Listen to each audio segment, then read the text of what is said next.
देखो जोड़ना घटाना सीख लिया था ना वेक्टर का हम लोगों ने। अब सीखेंगे डॉट प्रोडक्ट। एक क्वेश्चन या तो डॉट से आएगा या तो क्रॉस से आएगा, 100% इससे भी आएगा। सबसे पहले हम लोग सीखेंगे डॉट प्रोडक्ट। क्या होता है डॉट प्रोडक्ट, क्या देखिए। मान लीजिए दो वेक्टर दिए हैं, एक वेक्टर ए दिया हुआ है, दूसरा वेक्टर बी दिया है, इनके बीच का हमें डॉट फाइंड करना है। तो सबसे पहले इसकी परिभाषा से क्या निकल के आता है कि ए डॉट बी बराबर होता क्या है।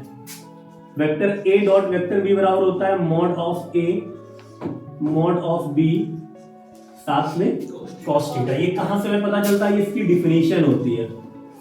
दो वेक्टरों के अदिश गुणन की डिफिनीशन होती है कि वेक्टर ए डॉट बी बराबर mod of A mod of B cos theta. इसको शॉर्ट में ऐसे भी लिखा जाता है, ए डॉट बी को आप ए बी cos थीटा भी लिख सकते हैं।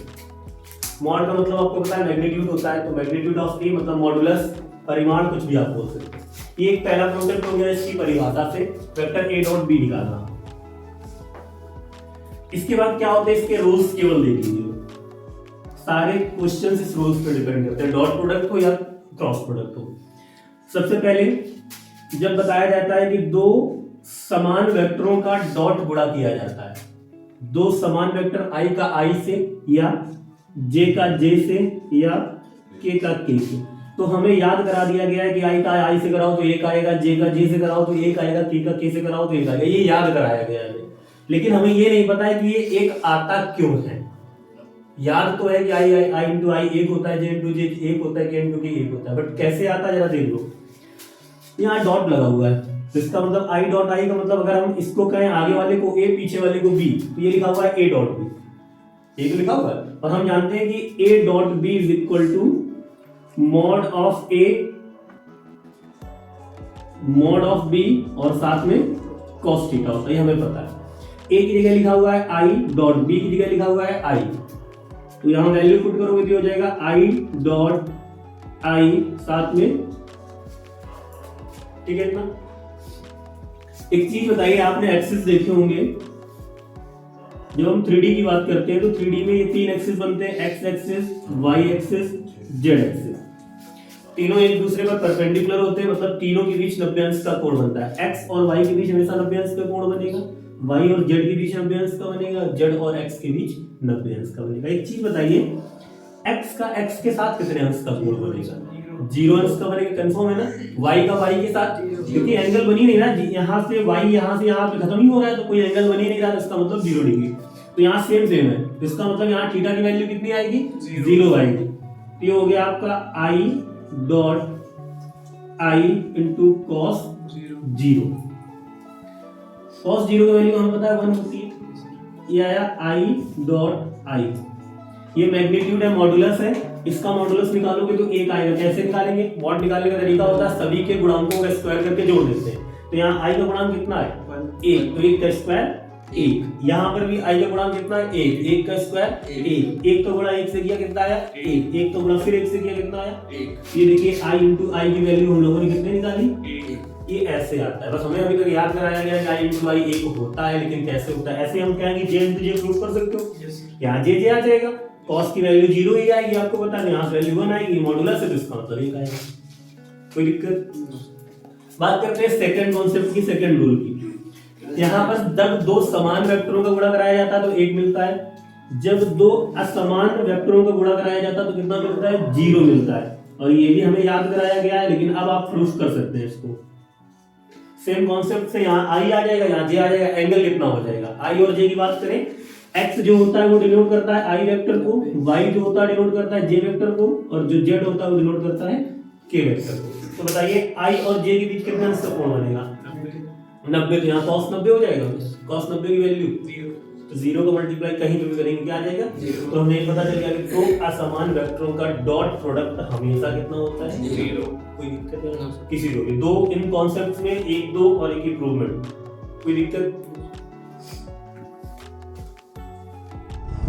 देखिए अगला रूल है प्रोजेक्शन फाइंड करना, प्रक्षेप निकालना। देखो क्वेश्चन कैसे आएगा, एक शॉर्ट तरीका बता देंगे।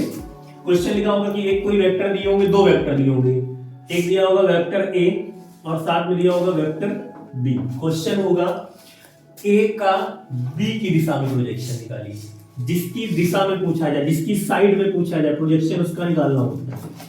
ए का बी की दिशा में प्रोजेक्शन, तो देखिए बिल्कुल सिंपल सा कॉन्सेप्ट है। किसी का भी प्रोजेक्शन निकालना है, सबसे पहला काम क्या करिए, दोनों का डॉट प्रोडक्ट करा दीजिए, दोनों का जो भी वेक्टर्स दिए दोनों का डॉट प्रोडक्ट करा दीजिए, ठीक है, हो जाएगा ना। और जिसकी साइड में निकालना उसका मोड निकाल के अपॉन में रख दीजिए आपका आंसर। किसी का भी प्रोजेक्शन निकालना है, दोनों का पहले डॉट प्रोडक्ट अपॉन जिसकी साइड में निकालना हो, जिसकी दिशा में निकालना हो, तो हमें बी की साइड में निकालना है इसलिए अपॉन बी। अगर यहाँ क्वेश्चन होता है कि ए की दिशा में बी का प्रोजेक्शन निकाले तो ए की दिशा की तो मॉड ऑफ ए, क्लियर। देखिए एग्जांपल देख लो, वेक्टर ए गिवन है 2i + j - 3k, vector be given है -i + 2j + 4k। फाइंड करना है a डॉट b। कैसे फाइंड करना है a डॉट b, देखिए सबसे पहले आपने देखा a की वैल्यू गिवन है तो पहले a की वैल्यू रख दीजिए, डॉट b की वैल्यू गिवन है b की वैल्यू रख दीजिए, तो 2i + j - 3k cap dot -i + 2j + 4k। अच्छा, डॉट का कोई पर्सनल रूल नहीं होता, जैसे हम गुणा करते हैं वही करते हैं, लेकिन क्या करते हैं हम लोग, आई का आई से कराते हैं, जे का जे से कराते हैं, के का के से कराते हैं, बाकी क्यों नहीं कराते हैं। अभी हम लोगों ने थोड़ी देर पहले प्रूवमेंट देखी थी, क्योंकि बाकी गुणा कराएंगे तो आई का जे से कराएंगे, और आई की जे से वैल्यू हमें भी प्रूफ करके देखा था कि आई × जे की वैल्यू 0 होगी। ऐसे के का आई से कराएंगे तो भी 0 मिलेगा, इसीलिए हम क्या करते हैं, आई का आई से करा लेते हैं, जे का जे से करा लेते हैं और के का के से करा लेते हैं। नॉर्मली गुणांकों का कराते हैं हमेशा। आई का गुणांक यहाँ देखो 2 है, यहाँ आई का गुणांक कितना है -1, तो 2 का -1 से मल्टीप्लाई -2। जे का गुणांक 1 है, जे का गुणांक 2 है, 2 का गुणा 1 से 2 और दोनों जगह प्लस है इसलिए +2। 1 - 1 प्लस मिलके माइनस बना, 3 × 4 किया कितना आया 12। सॉल्व कर लीजिए इसको, मेरे हिसाब से आया -12। ये क्या आया आपका a डॉट, अगर ये ठीक है तो आप b डॉट a फाइंड करिए, इससे एक रूल बनता है। देखो एक एग्जांपल और है, वेक्टर a की वैल्यू गिवन है -2i + j - 3k, vector b given है 3i 2j + 2k। क्या निकालना है हमें, वेक्टर a का वेक्टर b की दिशा में प्रोजेक्शन, प्रक्षेप निकालना है। किसकी दिशा में निकालना है, बस ये ध्यान रखना है, वेक्टर की दिशा में। तो सबसे पहले प्रोजेक्शन के लिए बताया था कि जो भी दो वेक्टर्स दिए हो दोनों का मल्टीप्लाई कर दीजिए। सबसे आसान तरीका डॉट प्रोडक्ट करा दीजिए दोनों का। तो पहले a की वैल्यू रख ली 2i + j - 3k dot b की वैल्यू लिख ली 3i + 2j + 2k, दोनों को डॉट। अपॉन में क्या करते हैं, जिसकी दिशा में निकालना होता है, किसकी दिशा में निकालना है, b, तो अपॉन में मॉड किसका, b का, जिसकी दिशा, b की दिशा क्या है आपकी 3i + 2j + 2k। तो इसको सॉल्व करते हैं, डॉट गुणा कराएंगे ऊपर, 3 का -2 से कराएंगे तो -6, 2 का यहाँ +1 है तो 2 का 1 से कराएंगे 2, 2 का -3 से कराएंगे -6 अपॉन मॉड निकालने का तरीका आपको बताएं, अंडर रूट सभी के गुणांकों का स्क्वायर प्लस 3 का स्क्वायर किया 9, 2 का स्क्वायर किया 4, 2 का स्क्वायर किया 4, ऊपर देखो -6 12, 12 में 2 घटाया तो बचा -10 अपॉन 9 4 3 4 17। यही आपका क्या आ गया, प्रोजेक्शन या प्रक्षेप।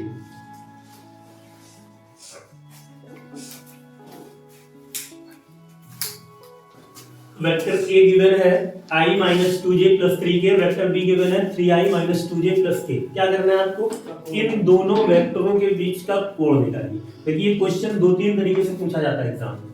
एक तो डायरेक्टली a और b कह के इनके बीच का कोण निकालेंगे, एक बार आपको कंफ्यूज करेंगे, यहाँ पे कह दिया जाएगा कि इन सदिशों के बीच का कोण निकालिए। क्रॉस भी होता है, क्रॉस से भी कोण निकलता है, डॉट से भी कोण निकलता है, दोनों से कोण निकलता है, ये बात ध्यान रखिएगा। कोण निकालने के लिए हमें क्या करना होगा, हम लोगों ने कॉन्सेप्ट स्टार्टिंग में ही सीख लिया था। Vector a dot vector b बराबर आपने पढ़ा है ab cos थीटा, जहां a का मतलब होता है मॉडुलस ऑफ a, b का मतलब होता है मॉडुलस ऑफ b। क्या करना है आपको कोण निकालने के लिए, कोण का मतलब थीटा हुआ है, तो थीटा निकालना है, क्या करेंगे, a का b से डॉट प्रोडक्ट निकाल देंगे सबसे पहले, फिर ए का मॉड निकाल लेंगे, फिर किसका निकाल लेंगे, बी का, हमें थीटा की वैल्यू मिल जाएगी। जैसा गिवन है वैसे देख लीजिए आप, ए की वैल्यू रख लीजिए सबसे पहले, i minus 2j plus 3k dot, B की गिवन है 3i minus 2j plus k is equal to a mod of a, i minus 2j plus 3k mod of b 3i minus 2j plus k और साथ में cos theta, दोनों का dot गुणा बताइए। 3 का यहाँ कोई कांस्टेंट नहीं है, 3 का 1 से कराया तो 3 आया, माइनस 2 का माइनस 2 से कराया तो प्लस 4 आया, 1 का 3 से कराया तो प्लस 3 आया, इज इक्वल टू, इसका मॉड निकालेंगे तो अंडर रूट, यहाँ 1 है, 1 का स्क्वायर 1, 2 का स्क्वायर 4, 3 का स्क्वायर 9, सेकेंड वाली का मॉड 3 का स्क्वायर 9, 2 का स्क्वायर 4, 1 का स्क्वायर 1, साथ में आपके चल रहा है cos थीटा। यहाँ बताइए 7 3 10 इज इक्वल टू 9 4 13 और 1 14 अंडर रूट के अंदर, इस पे भी यही आया सेम, इज इक्वल टू, बताइए यहाँ कितना आएगा, 14 केवल बन जाएगा। Yes sir. हमें चाहिए cos थीटा की वैल्यू क्या आ जाएगी, इनवर्स में आ जाएगा, then cos theta is equal to 10/14, ये गुणे में था इधर भाग में आएगा, काट दीजिए 2 से, 2 5 2 7, तो आ गया 5/7 बराबर, क्या cos में 5/7 किसी की वैल्यू होती है, नहीं होती, तो फिर थीटा का मान कैसे निकलेगा, इस cos को उधर भेज दीजिए तो cos उधर जाके कैसा हो जाएगा, इनवर्स में, then theta is equal to cos inverse, क्या आया वैल्यू आपका 5/7, ये आपके ए और बी के बीच का कोण।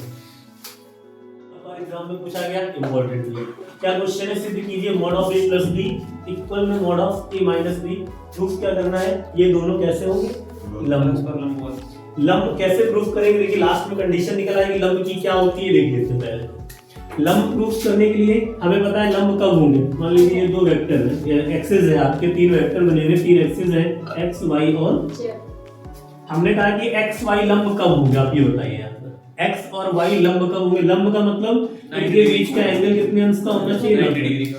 एक कंडीशन ये होगी कि हम थीटा का मान कितना प्रूफ कर दें, 90, पहली कंडीशन, क्लियर है। लेकिन हम लोग जानते हैं बेटा कि vector A dot vector B बराबर होता है ए बी cos थीटा, यदि थीटा का मान 90 है तो यहाँ हम 90 रख देंगे तो बन जाएगा हमारा ए बी cos 90, cos 90 की वैल्यू होती है 0, तो ए बी का गुणा 0 से कराएंगे तो क्या आ जाएगा 0, तो दूसरी कंडीशन हमें क्या मिल गई, यदि वेक्टर ए और वेक्टर बी का डॉट मल्टीप्लाई कितना आ जाए 0, तो भी वो क्या होंगे, तो 90। 2 कंडीशन है हमारे पास, या तो हम थीटा का मान 90 अंश प्रूफ करके दिखाते और या तो a डॉट b बराबर क्या प्रूफ कर दे 0।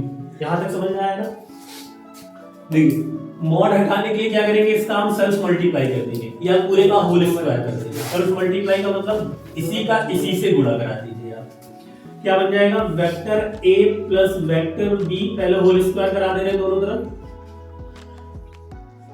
कोई फर्क पड़ा इससे, मॉड हट जाएगा, आपका बन जाएगा vector a plus B dot vector a plus B, इधर क्या बन जाएगा vector a minus B dot vector a minus B, गुणा कराएंगे, a का जब a से कराएंगे तो क्या आएगा, इस a का a से कराया तो वेक्टर a स्क्वायर, a का इस b से कराया तो वेक्टर a डॉट b, इस b का a से कराया तो वेक्टर b डॉट a, ठीक है, और इस b का b से कराया तो वेक्टर b का, ठीक है, इस तरफ उधर कराइए गुणा, बताओ a का a से कराओ वेक्टर a का स्क्वायर, फिर वेक्टर माइनस का a डॉट b माइनस का b डॉट a प्लस का वेक्टर b स्क्वायर, ठीक है। देखिए a स्क्वायर से a स्क्वायर कट गया, b स्क्वायर से b स्क्वायर कट गया।